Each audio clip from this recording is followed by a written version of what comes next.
Hi dears, എല്ലാവർക്കും പുതിയ വീഡിയോയിലേക്ക് സ്വാഗതം. ഇന്ന് രാവിലെ ബ്രേക്ക്ഫാസ്റ്റ് ഒക്കെ കഴിഞ്ഞതിന് ശേഷം ഞാൻ ടെറസിൻ്റെ മുകളിൽ വന്നതാട്ടോ. അപ്പോൾ ഇവിടെ കുറച്ച് കോവയ്ക്ക ഉണ്ടായി കിടക്കുന്നുണ്ട്, അത് പറിക്കാൻ വേണ്ടിയിട്ടാണ് വന്നത്. അപ്പോൾ നോക്കുമ്പോൾ ഇത് ഈ ഇലകളും പച്ചയാണ്, കായും പച്ചയാണ്, എല്ലാം പച്ചച്ചിരിക്കണോണ്ട് പെട്ടെന്ന് നമുക്ക് കാണില്ല കേട്ടോ ഈ കോവയ്ക്ക എവിടെയെങ്കിലുമൊക്കെ കിടക്കണത്. അപ്പോൾ അതുകൊണ്ട് തന്നെ ഇതിങ്ങനെ കുറേയൊക്കെ പഴുത്തു പോകും, ചുമന്ന് കളറായി കഴിയുമ്പോഴേ നമ്മൾ കാണുള്ളൂ. അങ്ങനെ കിട്ടിയതൊക്കെ പറിച്ചെടുത്തിട്ട് ഞാൻ പോന്നു. പിന്നെ കുറച്ച് ഞാൻ ഇതിന് മുമ്പ് പറിച്ചത് ഫ്രിഡ്ജിൽ ഇരിപ്പുണ്ട്, അപ്പോൾ അതും കൂടി ഇതിൻ്റെ കൂടെ മിക്സ് ആക്കിയിട്ടോ. അപ്പോൾ രണ്ടും കൂടി ആയപ്പോൾ അത്യാവശ്യത്തിനുള്ളതായിട്ടുണ്ട്. ഇന്നത്തേക്ക് ഇത് മതി. പിന്നെ അതൊക്കെ അരിഞ്ഞെടുത്തിട്ടുണ്ട്, കഴുകി അരിഞ്ഞൊക്കെ വെച്ചു. ഇനിയിപ്പോൾ ഇതൊന്ന് തോരൻ വയ്ക്കണില്ല, ഇത് കുറച്ചുണ്ടല്ലോ, അപ്പോൾ ഇനി ഇതിലേക്ക് തേങ്ങയും കൂടി ഇട്ടാൽ അത്ര നല്ലതല്ല. കുറച്ച് കോവയ്ക്ക എടുത്തിട്ട് നമ്മൾ തോരൻ വെച്ചാലാണ് ടേസ്റ്റ് ഉണ്ടാവുള്ളൂ. അപ്പോൾ ഇത് മെഴുക്ക് വരട്ടാൻ വേണ്ടിയിട്ടാണ്. പിന്നെ അതിലേക്കിടാൻ വേണ്ടി സവാളയും പച്ചമുളകും വേപ്പിലയൊക്കെ വെച്ചിട്ടുണ്ട്. കുറച്ച് പപ്പടം വറുത്തിട്ട് അതിലേക്ക് നമുക്ക് കോവക്ക മെഴുക്ക് വരട്ടി ഉണ്ടാക്കാമെന്ന് വിചാരിച്ചു. അല്ലെങ്കിൽ ആ എണ്ണ അവിടെ ഇരുന്ന് കളയണ്ടല്ലോ. അപ്പോൾ ആദ്യം തന്നെ പപ്പടം അങ്ങോട്ട് വറുത്തെടുക്കുകയാണ്. പപ്പടം വറുത്ത് കഴിഞ്ഞതിന് ശേഷം പിന്നെ സവാളയും പച്ചമുളകും വേപ്പിലയും കൂടി ഇട്ടിട്ട് കുറച്ച് മഞ്ഞൾപ്പൊടിയും ഇട്ട് കൊടുത്തിട്ട് അതൊന്ന് വാടി വരുമ്പോൾ കോവയ്ക്ക ഇട്ട് കൊടുക്കും.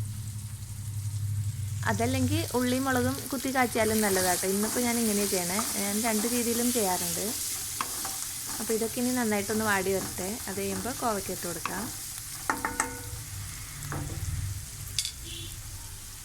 പിന്നെ കോവയ്ക്ക ഇട്ടിട്ട് ആവശ്യത്തിന് ഉപ്പും കൂടി ഇട്ട് കൊടുത്തിട്ട് മൂടി വെച്ച് വേവിച്ചെടുക്കും. പിന്നെ പപ്പടം തണുത്തു പോകാതെ ഞാനൊരു പാത്രത്തിലേക്ക് അതും വെച്ചിട്ടുണ്ട്. അപ്പോൾ ഇന്നിനി വേറെ കറികളായിട്ടൊന്നും ഉണ്ടാക്കണില്ല കേട്ടോ. ഇനി ഇന്നലത്തെ കുറച്ച് നമ്മൾ മീൻ എടുത്തു വെച്ചിട്ടുണ്ട് ഫ്രൈ ചെയ്യാനുള്ളത്, അപ്പോൾ അതൊക്കെ ഉണ്ട്. പിന്നെ മാങ്ങ അച്ചാറും ഒക്കെ ഉണ്ട്, ചമ്മന്തി വേണമെങ്കിൽ അതും അരയ്ക്കാം. അപ്പോൾ ഇപ്പം ഇങ്ങനെയൊക്കെ മതിയെന്ന് വിചാരിച്ചു. ഈ കോവയ്ക്ക് ഞാനിങ്ങനെ ഇടയ്ക്കിടയ്ക്ക് ഇളക്കിയിട്ട് കൊടുക്കുന്നുണ്ട് കേട്ടോ, എന്നിട്ട് വേണം മൂടി വെച്ച് വേവിക്കാൻ. പെട്ടെന്ന് തന്നെ വെന്ത് കിട്ടും കേട്ടോ. ഇത് വെള്ളമൊന്നും ഒഴിക്കണ്ട, ഇതിൽ തന്നെ നന്നായിട്ട് വെള്ളമുണ്ട്. അങ്ങനെ കോവയ്ക്കൊക്കെ മെഴുക്ക് വരട്ടിയൊക്കെ റെഡി ആയിട്ടുണ്ട്.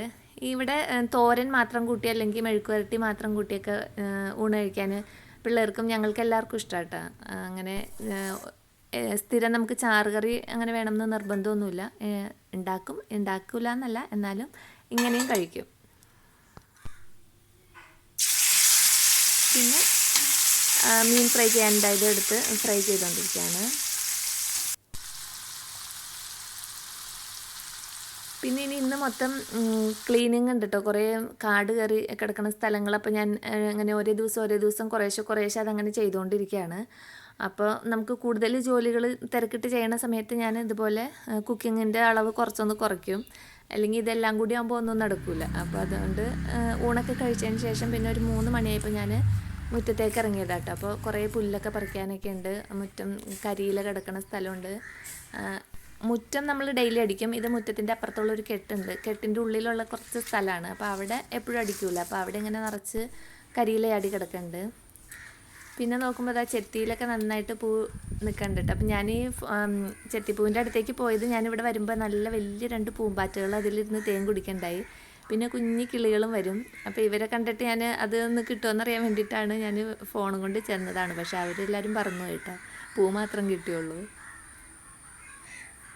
എനിക്ക് ഭയങ്കര ഇഷ്ടമുള്ള പൂവാട്ടോ ഈ ചെത്തിപ്പൂവ്, നാടൻ ചെത്തി. ഞാൻ ഇതിൻ്റെ കമ്പ് അവിടെ ഇവിടെയൊക്കെ അങ്ങനെ കുത്തി വെച്ചിട്ടുണ്ട്. ചിലതൊക്കെ ഉണങ്ങിപ്പോവും, ചിലതൊക്കെ പിടിച്ച് കിട്ടും, അങ്ങനെയൊക്കെയാണ്. പിന്നെ ഞാൻ തുളസി ഉണ്ട് കേട്ടോ, ഇവിടെ ഇഷ്ടംപോലെ തുളസി ഉണ്ട്. ഇനി മൊത്തത്തിൽ ഇവിടെയൊക്കെ ഒന്ന് ക്ലീൻ ആക്കാണ്. കുറേയൊക്കെ കാടൊക്കെ പറിച്ച് കളയണം, മുറ്റടിക്കണം. അങ്ങനെ മുറ്റത്തേക്ക് ഇറങ്ങിക്കഴിഞ്ഞാൽ ഇഷ്ടംപോലെ ജോലിയാണ്. അങ്ങനെ പിന്നെ അവിടെയൊക്കെ ക്ലീൻ ആക്കിയിട്ട്, അപ്പോൾ ഇന്ന് ഈ ഒരു ഏരിയ മാത്രമേ ചെയ്യണുള്ളൂ എന്ന് വിചാരിച്ചിട്ട് ഇറങ്ങിയത്. അപ്പോൾ വിചാരിച്ച അത്രയും സ്ഥലം ക്ലീൻ ആക്കിയിട്ട് നിർത്തിയിട്ടോ. പിന്നെ കരിയിലൊക്കെ വാരി കൊണ്ടുപോയിട്ടുണ്ട്. അപ്പോഴത്തേനും നന്നായിട്ട് തന്നെ ഒരു 2 മണിക്കൂർ പണിതൂട്ടോ ഞാനിവിടെ. അത് കഴിഞ്ഞ് പിന്നെ ഞാൻ പോയി ചായയൊക്കെ വെച്ചു. അത്യാവശ്യത്തിനൊന്ന് ക്ലീൻ ആക്കി എടുത്തതാണ്. പിന്നെ ഇങ്ങനെ കരിയിലൊക്കെ കൂടുതൽ കിടക്കുമ്പോൾ ഇവിടെയൊക്കെ ഇങ്ങനെ കൊതുക് കൂത്താടികൾ ഇങ്ങനെ പെരുകൂട്ടും. അപ്പോൾ നമ്മുടെ കയ്യും ഒക്കെ ഇടയ്ക്ക് ഇതിൻ്റെ ഉള്ളിലൊക്കെ ഒന്ന് ചെല്ലണം. അപ്പോൾ അതങ്ങനെ ഇടയ്ക്കിടയ്ക്ക് ഞാനിപ്പോൾ ഡെയിലി കുറച്ച് സമയം ഇതിനായിട്ട് ഇങ്ങനെ മാറ്റി വെച്ചേക്കാണ്.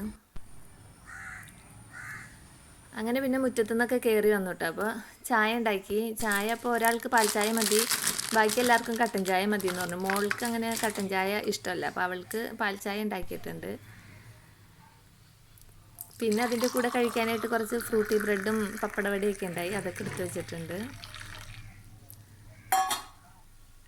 അങ്ങനെ ഇന്നത്തെ ദിവസം വലിയ തിരക്കും ബഹളമൊന്നും ഇല്ലാതെ അങ്ങനെ അങ്ങോട്ട് കഴിഞ്ഞു പോയി. അപ്പോൾ എൻ്റെ ഇന്നത്തെ വിശേഷങ്ങൾ ഇതൊക്കെയാണ്. വീണ്ടും അടുത്ത വീഡിയോയിൽ അടുത്ത വിശേഷങ്ങളുമായിട്ട് വരാം. അതുവരേക്കും എല്ലാവർക്കും നല്ലൊരു ദിവസം ആശംസിക്കുന്നു.